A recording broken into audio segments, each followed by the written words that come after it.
हमारी इस व्यापक दुनिया और उसकी क्रियाएं कुछ फिजिकल लॉज पर आधारित हैं। इसकी कल्पना किसी वैज्ञानिक के अलावा किसी और के द्वारा कर पाना थोड़ी मुश्किल है। इन भौतिक नियमों की खोज गैलीलियो और न्यूटन के समय से ही प्रारंभ थी, पर 19वीं शताब्दी के शुरू होने से लेकर उसके अंत तक हमारे पास कई ऐसे नियम हैं जो हमारे भौतिक और प्राकृतिक दुनिया के क्रियाकलापों की सही व्याख्या करते हैं। इनमें कई आज भी हमारी दुनिया को सफलतापूर्वक चला रहे हैं। चलती गाड़ी में से हमें कैसे उतरना है, सड़क को मोड़ देने के लिए ग्रेडियंट कितनी होनी चाहिए, ग्रेडियंट बनाते हुए कंक्रीट की स्ट्रेंथ क्या होनी चाहिए, कितने ओम से कितनी करंट फ्लो करनी चाहिए, हवाई जहाज़ के निर्माण में एरोडायनेमिक्स सिद्धांतों को कैसे पालन करना किया जाता है। इनमें हर चीज़ के लिए हमारे पास सही और ठोस उत्तर हैं। लगभग या अनुमान जैसे शब्दों का हमारी भौतिक दुनिया में कोई लेना देना नहीं है। क्वांटम फिजिक्स का वह पार्ट है जिसके बहुत ही स्मॉल पार्टिकल जैसे मॉलिक्यूल्स, एटम्स, प्रोटॉन और न्यूट्रॉन जैसे सब एटॉमिक पार्टिकल्स को डिस्ट्रैक्ट किया जाता है। क्वांटम फिजिक्स 20वीं शताब्दी पर सबसे महत्वपूर्ण और इंटरेस्टिंग सिद्धांत था। इसे क्वांटम मैकेनिक्स और क्वांटम फील्ड थ्योरी भी कहा जाता है।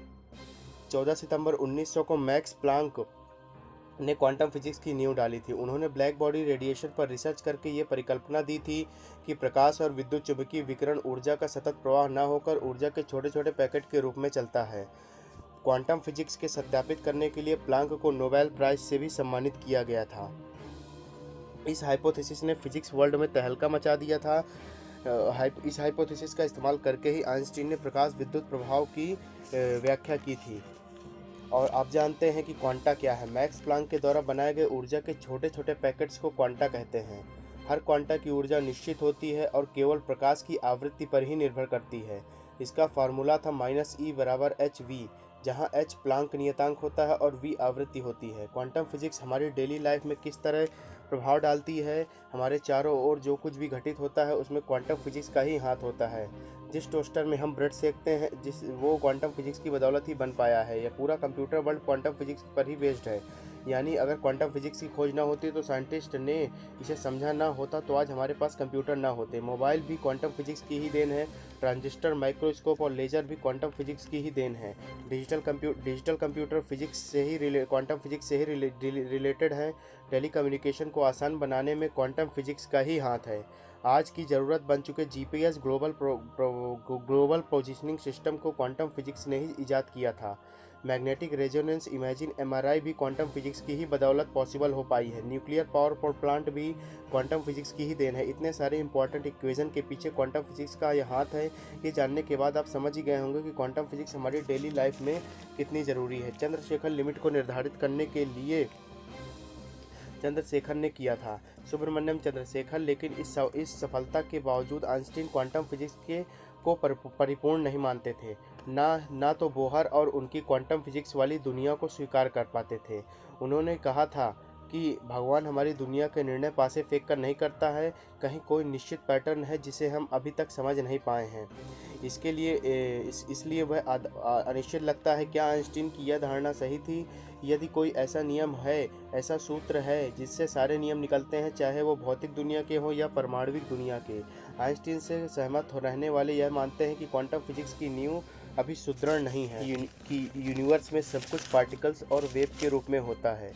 यानी ब्रह्मांड की हर एक चीज़ एक ही समय में कण और तरंग के रूप में रह सकती है। क्वांटम फिजिक्स के अनुसार यूनिवर्स की हर वस्तु में कुछ न कुछ गुण पार्टिकल के होते हैं और कुछ गुण वेव्स के होते हैं।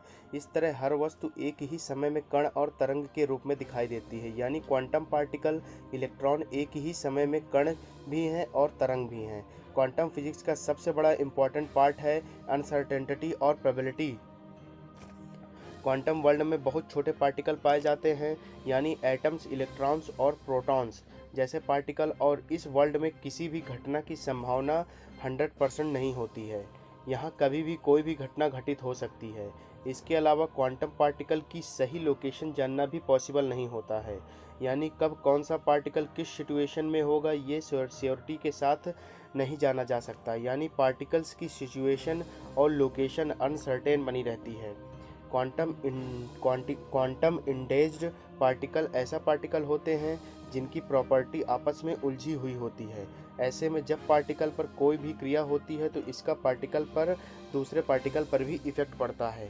दो पार्टिकल के बीच डिस्टेंस बढ़ाने के बाद भी ये क्रिया बनी रहती है। इसका प्रभाव इतना ज़्यादा होता है कि दो एंगेज्ड पार्टिकल अगर दो अलग अलग प्लैनेट पर भी हों तो एक पार्टिकल पर क्रिया करने पर दूसरा पार्टिकल प्रभावित जरूर होता है। इतनी जटिल और अनदेखी दुनिया है क्वांटम फिजिक्स की, और ग्रेट साइंटिस्ट आइंस्टीन के लिए भी इसे एक्सेप्ट कर पाना आसान नहीं था। लेकिन साइंटिस्ट के अनुसार ये दुनिया एग्जिस्ट कर और इससे जुड़े जितने भी एक्सपेरिमेंट्स किए जाते हैं उनका रिस्पांस भी मिलता है। और हमारी डेली लाइफ में क्वांटम वर्ल्ड की कितनी इम्पोर्टेंस है ये तो अब आप जान ही गए होंगे। छोटी सी दुनिया की इस बड़ी चुनौती को वैज्ञानिकों ने नाम दिया है क्वांटम फिजिक्स।